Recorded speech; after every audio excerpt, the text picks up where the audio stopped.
क्या अद्भुत महल है और मैं तो अभिभूत हूँ।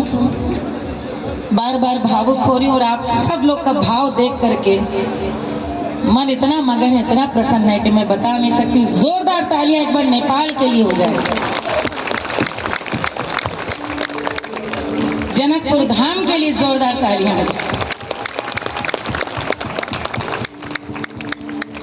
एक हफ्ते से जो मुझे मिल रहा है, इतने कार्यक्रम कर रही हूँ। कल कोक स्टूडियो की रिकॉर्डिंग के लिए बॉम्बे जाना है, परसों नरसों लोग भोपाल में थे, कल रिपब्लिक भारत में थे। एक ही मेरी रट लगी है सबसे, हम जनकपुर धाम जा रहे हैं। नेपाल वहां जा रही हो? अरे वाह, कौन करा रहा है कार्यक्रम? बहुत बहुत आनंद है, बहुत सुख। तो भैया सिया जी का सोहर हो गया तो एक भगवान राम का भी। जमाई जी को गा लिया जाए कि नहीं? हम तो अवध के, हमारे तो भाई घरे की बात है।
राजा दशरथ जी के घर